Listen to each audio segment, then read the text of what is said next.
मैंने कुछ दिनों पहले i10 न्यूज़ का ओनर रिव्यू दिया था और वो लोगों को बहुत पसंद आया, तो बहुत से कमेंट मिले मुझे देखने के लिए। आप एक CNG मैग्ना वेरिएंट को स्पोर्ट्स मैग्ना वेरिएंट से कंपेयर करके बताइए कि क्या डिफरेंसेस हैं, हमें क्या क्या चीज़ें नहीं मिलती हैं और हमें मैग्ना वेरिएंट क्यों लेना चाहिए स्पोर्ट्स को छोड़कर। तो ऐसी 2 या 3 वीडियो हैं यूट्यूब पर पड़ी हुई, तो मैंने उनको देखा तो मुझे वो कुछ खास अच्छी नहीं लगी। तो मैं आज ये वीडियो रिकॉर्ड कर रहा हूँ कि जिसमें मैं आपको बता सकूँ एक स्पोर्ट्स वेरिएंट में और मैग्ना वेरिएंट में CNG के आखिर कौन कौन से डिफरेंस हैं। तो इन सबको बताने से पहले मैं बता दूं, मैं सारे पॉइंट को कंसीडर करने के बाद आपको प्राइस के साथ कैलकुलेशन करके बताऊंगा, क्योंकि बिना प्राइस के हम नहीं बोल सकते कि हमको मैग्ना वेरिएंट लेना चाहिए या स्पोर्ट्स वेरिएंट। तो आप पहले उन सब डिफरेंसेस को देखो और मैं आपको अपनी गाड़ी पे ले चलता हूँ और उसके बाद आगे की वीडियो को कंटिन्यू करता हूँ।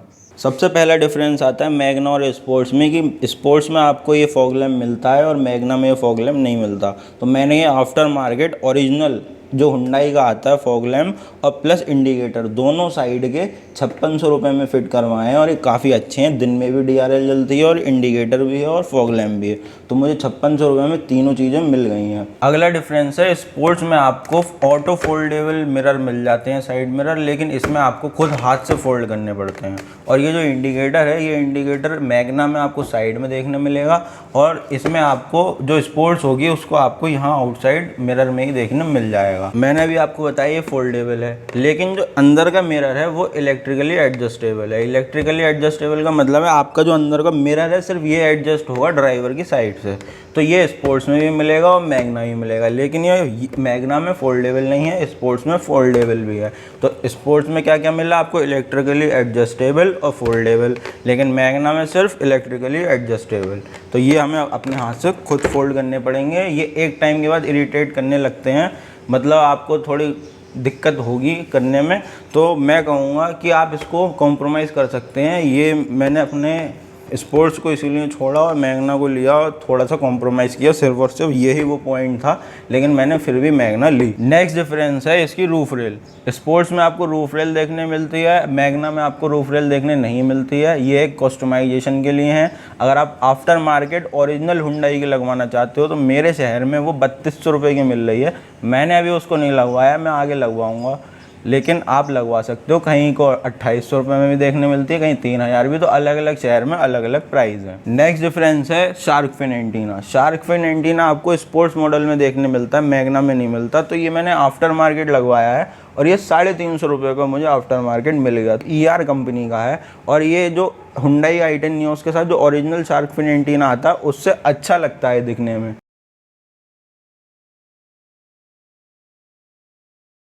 बात करें इसके परफॉर्मेंस की तो बहुत अच्छी है। जो हमारा वायर वाला एंटीना है उससे तो ये बहुत अच्छा काम करता है, नॉइस को बहुत कम कर देता है और FM में ज़्यादा सुनता भी नहीं हूँ, लेकिन ये फिर भी बहुत अच्छा है। अगला डिफरेंस है इसका डिफॉगर का। ये जो आपका मिरर है बैक साइड का जो शीशा है, इसमें आपको स्पोर्ट्स मॉडल में आपको डिफॉगर मिलता है। उसमें ऐसे लाइन से पट्टियाँ खींची हुई होती हैं। उसका काम क्या है, जब भी जाड़े का टाइम होता है तो जितना भी कोहरा होता है, ओस होती है, वो उसको पानी की तरह नीचे को बहाता रहता है और ये साफ़ रहता है, जिससे विजिबिलिटी क्लियर रहती है।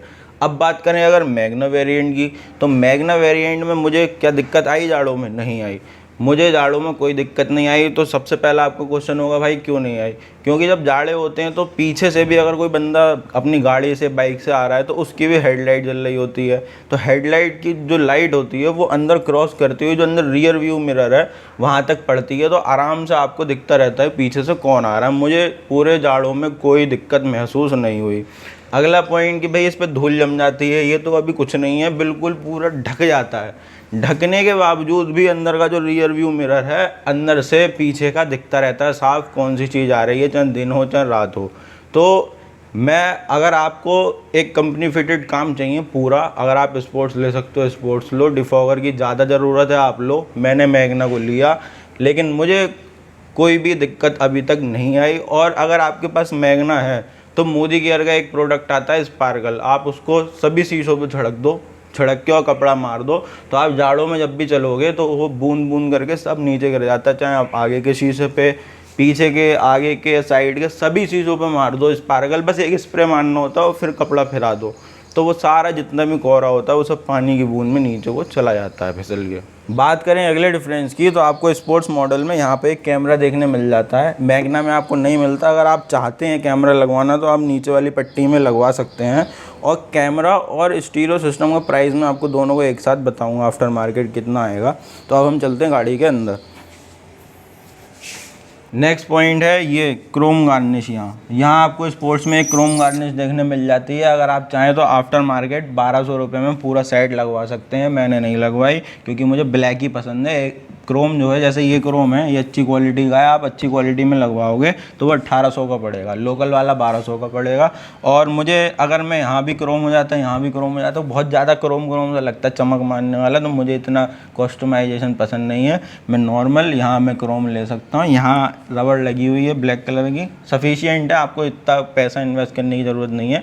अगला डिफरेंस है इसका एलॉय व्हील। स्पोर्ट्स वेरिएंट में आपको एलॉय व्हील देखने मिल जाता है और मैग्ना वेरिएंट में आपको नॉर्मल स्टील व्हील देखने मिलता है विद कैप।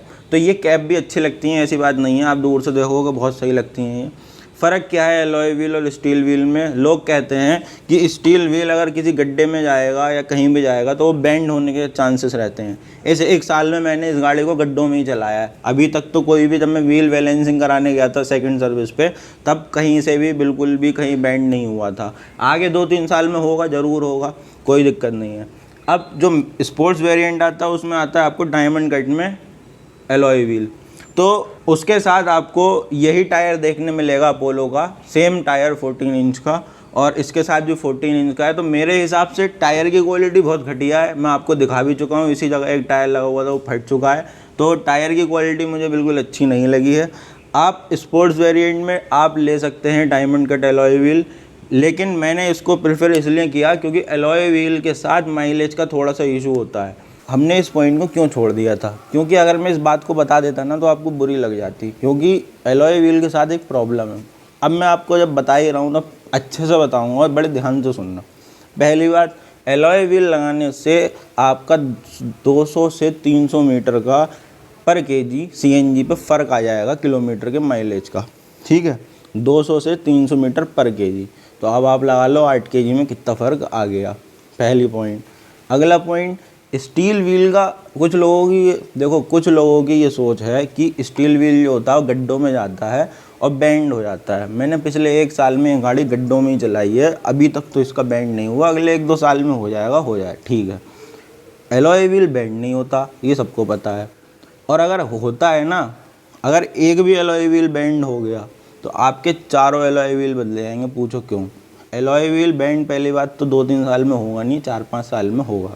4-5 साल तक इस गाड़ी का नया मॉडल आ जाएगा और जो कंपनी है वो डिसकंटिन्यू कर देगी उस एलॉय व्हील को और नए एलॉय व्हील आने लग जाएंगे। तो जब आप एक एलॉय व्हील आपका बैंड हुआ तो आपको चारों बदलवाने पड़ेंगे, क्योंकि 3 एक जैसे होंगे, एक अलग होगा। पहला डिफरेंस तो ये बता दिया मैंने, नेगेटिव पॉइंट। अगला, स्टील व्हील को रिपेयर किया जा सकता है। स्टील व्हील में अगर ये बेंड होता है तो आपने देखा होगा वहाँ व्हील बैलेंसिंग एक मशीन रखी होती है, वहाँ ले जाके ठोक पीट के सही कर देते हैं और ये फिर से सही हो जाता है। अगला नेगेटिव पॉइंट, एलॉय व्हील के साथ आपका जो टायर है उसकी कंडीशन थोड़ी जैसे ख़राब है। मान लो 18-19 हज़ार रुपये घिस जाता है टायर, ठीक।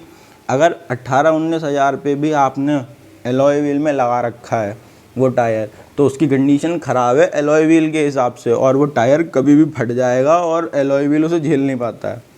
वहीं बात करें स्टील व्हील की, आप 20,000 किलोमीटर तक तो ऐसे ही चलाओ मस्त, उसके बाद घिस जाए टायर आगे पीछे बदल दो। जैसे 20,000 किलोमीटर पे घिस जाएंगे अगले दोनों टायर में, पिछले बदलवा दूंगा, पिछले आगे करवा दूंगा, अगले पिछले, तो ये कुछ 35,000 किलोमीटर तक चल जाते हैं। कुछ लोग 40 भी चला लेते हैं, लेकिन आप एलॉय व्हील पर टायर को इतना नहीं चला पाओगे। 20,000 के बाद आपको बदलवाने ही पड़ेंगे। बहुत ज़्यादा खींच ली तो 25,000 के आगे आप इन्हें नहीं खचेड़ पाओगे, आपको बदलवाने पड़ेंगे। अब बात करते हैं कि भाई मैंने ये क्यों ले ली। ये मैंने इसलिए ले ली, मुझे एक तो माइलेज कम नहीं चाहिए, ठीक।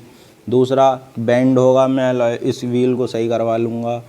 तीसरा, आज मार्केट में डायमंड कट एलॉय व्हील आ रहा है, अगले साल कोई और लॉन्च होगा, उससे अगले साल और कोई लॉन्च होगा। तो ऐसे ही 4-5 साल तक मैं इस स्टील व्हील को चलाऊँगा और यूज़ करने के बाद, पूरा पैसा वसूलने के बाद, अपनी मर्ज़ी से अपना एलॉय व्हील अच्छा कोई जो मुझे भाएगा, मेरे मन को भाएगा, मैं उसको पढ़वाऊँगा और उस टाइम वो लेटेस्ट होगा अब बात करी जाए कंपनी फिटेड एलॉय व्हील आता है, उसकी क्वालिटी बहुत अच्छी होती है, बिल्कुल होती है। जो आफ्टर मार्केट आते हैं उनकी क्वालिटी ख़राब होती है, ऐसा कुछ नहीं है। आप अगर अच्छी कंपनी का पड़वाओगे एलॉय व्हील तो वो भी अच्छा होता है, लेकिन हाँ फ़र्क होता है, कंपनी फिटेड सामान का अलग फ़र्क होता है और आफ्टर मार्केट का अलग फ़र्क होता है। अगला डिफरेंस है इसके लॉक का और हैंडल, डोर ओपन करने वाले हैंडल का। जो आपको स्पोर्ट्स वेरिएंट देखने मिलेगा सीएनजी में, उसमें आपको क्रोम कलर में देखने मिलेगा और ये लॉक भी। मैग्ना के अंदर ये नॉर्मल ब्लैक कलर में देखने मिलता है, तो खास कोई फ़र्क नहीं है। हम ब्लैक से भी यूज़ कर सकते हैं। क्रोम एक टाइम के बाद पुराना सा लगने लगता है, ब्लैक आपका कभी नहीं लगेगा। हमेशा पॉलिश लगा दो, मस्त चमक मारता है, तो इतनी कोई हम कंसीडर इसको नहीं करेंगे। अगला डिफरेंस है मैग्ना और स्पोर्ट्स में कि इसके अंदर आपको, मैग्ना के अंदर आपको एक मैनुअल स्टीरियो सिस्टम देखने मिल जाता है और जबकि स्पोर्ट्स में आपको एक टच स्क्रीन स्टीरियो सिस्टम देखने मिलेगा। तो अभी तक हैचबैक के अंदर जितने भी टच स्क्रीन स्टीरियो सिस्टम आए हैं उसके अंदर जो स्पोर्ट्स सीएनजी है, मतलब स्पोर्ट्स वेरिएंट i10 नियोस का, उसका अभी तक का सबसे अच्छा टच स्क्रीन सिस्टम सिर्फ और सिर्फ i10 नियोस में ही आपको देखने मिलेगा, जो स्पोर्ट्स और एस्ट्रा के साथ आता है। तो उस टच स्क्रीन का जो टच सैंपल है, सैंपल रेस्पॉन्स है, वो बहुत अच्छा है, ठीक है, नो डाउट बहुत अच्छा है। छोटा भी है, बटन भी दिए हैं, कोई दिक्कत नहीं है। तो मेरा जो प्रेफरेंस थी वो थी कि भाई मेरे घर में देखो बच्चे हैं, छोटे बच्चों को चाहिए भाई वीडियो। 100 बात की एक बात, छोटे बच्चों को चाहिए वीडियो। अगर आपके घर में बच्चे हैं तो आप समझ सकते हो मेरी प्रॉब्लम। तो मेरे को एक ऐसी गाड़ी लेनी थी जिसके अंदर मैं वीडियो प्ले कर सकूं। तो जो कंपनी फिटेड आपको टच स्क्रीन देखने मिलेगा उसके अंदर आप वीडियो प्ले नहीं कर सकते, क्योंकि ये गवर्नमेंट के रूल्स एंड रिस्ट्रिक्शंस हैं। तो मैं इसीलिए मैग्ना को लेके आया कि भाई मैं एक टच स्क्रीन लगवाऊंगा 10 इंच का, उसमें वीडियो भी प्ले होगी, नेविगेशन सिस्टम भी मिल रहा है। अब कुछ लोगों का पॉइंट आएगा कि भाई कंपनी फिटेड सामान कंपनी फिटेड होता है, वो आज से 12-13 साल 15 साल जब तक गाड़ी चलेगी तब तक वो बिल्कुल सही काम करेगा। और जो after market touch screen system मिलते हैं उनकी लाइफ 3-4 साल होती है और उनकी कोई वारंटी नहीं होती है। बिल्कुल सही बात है भाई, कंपनी फिटेड सामान कंपनी फिटेड होता है। अगर मेरा वो ख़राब भी होगा तो यार मैं बदलवा सकता हूँ, मुझे कोई दिक्कत नहीं है, लेकिन मेरी मेन प्रेफरेंस है भाई वीडियो चलनी चाहिए किसी भी कीमत पे। अगर नहीं चलेगी तो बच्चे चलती गाड़ी में, पूरी गाड़ी में नाचेंगे इधर से उधर, ना तो खाना खाएंगे ना एक सीट पे बैठेंगे। और बच्चों की रिक्वायरमेंट होती है भाई इसी सीट पे बैठना है और खिड़की वाली साइड ही बैठना है। तो मैं इसीलिए मैग्ना को लेके आया, क्योंकि मुझे कुछ चेंजेस करवाने थे। और जो आफ्टर मार्केट 3 GB 16 GB जो टच स्क्रीन सिस्टम है 10 इंच का, उसका प्राइस है 13,000 रुपये विद कैमरा। और 3 GB 32 GB वाले वेरिएंट का 10 इंच का प्राइस है 14,000 रुपये आफ्टर मार्केट विद कैमरा। अब बात कर लेते हैं DRVM की। तो DRVM क्या होता है? Driver rear view monitoring. तो ये है क्या चीज़ भाई, ये किस चिड़िया का नाम है? तो ये चिड़िया है जो आपका बैक कैमरा होता है, वो बैक कैमरा अगर जब आप गाड़ी चला रहे हो तो आप रियल टाइम में आप मॉनिटर कर सकते हो कि आपकी गाड़ी के पीछे कौन चल रहा है, क्योंकि जो आपकी गाड़ी के पीछे बैक कैमरा लगा हुआ है वो इस स्क्रीन में दिखाता रहता है आपके पीछे बाइक चल रही है, ऑटो रिक्शा चल रहा है, कार आ रही है, क्या आ रहा है। तो उसका काम यही है जो आपका रियर व्यू मिरर करता है। तो आप या तो रियर व्यू मिरर में देख लो या फिर इस मॉनिटर में देख लो जो वो टच स्क्रीन है। तो ये जो फीचर है ये आफ्टर मार्केट भी अब जितने स्टीरियो सिस्टम आ रहे हैं उनमें भी आता है। तो मुझे ज़रूरत भाई नहीं पड़ती, मैं इसमें चलाता हूँ, मैं एक आधी बार मतलब कुछ नैनो सेकंड, मतलब कहते हैं ना कुछ सेकंड में, जो अच्छे परफेक्ट ड्राइवर होते हैं वो सिर्फ 1-2 सेकंड में ही जज कर लेते हैं यहाँ से रियर व्यू मॉनिटर में देख के कि कौन आ रहा है। तो मुझे नहीं लगता कि यार कोई गाड़ी चलाते हुए DRVM फीचर का इस्तेमाल करता होगा। अगर कोई करता भी है तो अच्छी बात है भाई, उसकी अपनी मर्जी है, वो जैसे गाड़ी चलाए, उसका अपना ओपिनियन है। अगर आप company fitted touch screen system चाहते हो तो भाई आप स्पोर्ट्स CNG को परचेज़ करो, और आप बाद में अपने हिसाब से कस्टमाइज़ कराना चाहते हो टच स्क्रीन सिस्टम तो आप मैग्ना वेरिएंट ले लो। स्पोर्ट्स वेरिएंट में आपको यहाँ पे एक ऑटोमेटिक AC कंट्रोल यूनिट देखने मिल जाती है और हवा की डायरेक्शन भी आप वहाँ उसमें खुद सेट कर सकते हैं। लेकिन AC जो है वो खुद ऑटोमेटिक आपके टेम्परेचर पर काम करती है, आउटसाइड कितना टेम्परेचर है और अंदर कितना टेम्परेचर है, तो वो आप अपने हिसाब से उसको एक्सेस भी कर सकते हैं। तो मैंने उसको छोड़ दिया, मुझे कोई इतनी ज़रूरत नहीं थी, तो मैंने इसको परचेस मैग्ना इसलिए कर लिया क्योंकि ज़्यादा कोई ऐसी छेड़ता भी नहीं है। मैं यहीं रहने देता हूँ, ज़्यादा से ज़्यादा 2 नंबर पर सेट कर देता हूँ, मुझे काफ़ी अच्छी कूलिंग मिलती है और मुझे इतनी ज़रूरत पड़ी भी नहीं आज तक कि मुझे AC क्या कहते हैं ज़्यादा चेंजेस करने पड़े। तो मैं एक ऑटोमेटिक AC कंट्रोल यूनिट को छोड़ सकता हूँ इसके लिए क्योंकि इसके प्राइस काफ़ी कम है मैनुअल वाले के। अगला डिफरेंस है, स्पोर्ट्स वेरिएंट में आपको जो गियर की नॉब मिलती है वो ब्लैक कलर में मिलती है और मैग्ना वेरिएंट में ये इस कलर की मिलती है जो गाड़ी का ही कलर है।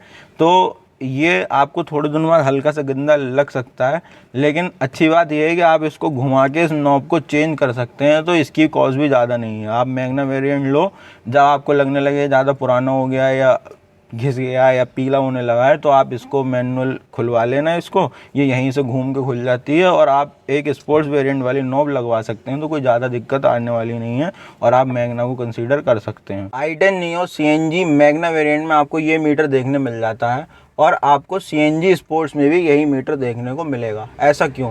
क्योंकि हुंडई की तरफ से आने वाला ये पहला मीटर है जो आपको मीटर के अंदर ही CNG दिखाता है, वरना अभी तक जितने मीटर आए हैं उनके लिए CNG को देखने के लिए अलग से एक हैंडल के साइड में एक LED इंडिकेटर लगाया जाता था।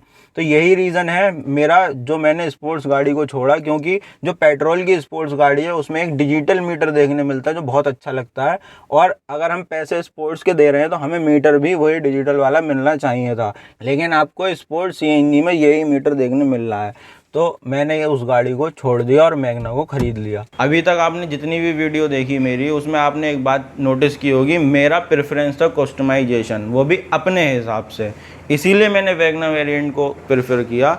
अगर आप एक कंपनी फिटेड सामान चाहते हो और आप अपनी गाड़ी में किसी भी तरह का कस्टमाइजेशन नहीं करवाओगे, तो सबसे बेस्ट ऑप्शन है स्पोर्ट्स CNG को परचेज़ करो। अगर आप मेरी तरह हो और आपके घर में छोटे छोटे बच्चे हैं, तो आप मेरी प्रॉब्लम समझ सकते हो कि बच्चे जब तक स्टीरियो सिस्टम में वीडियो नहीं देखते हैं तब तक ना तो खाना खाते हैं।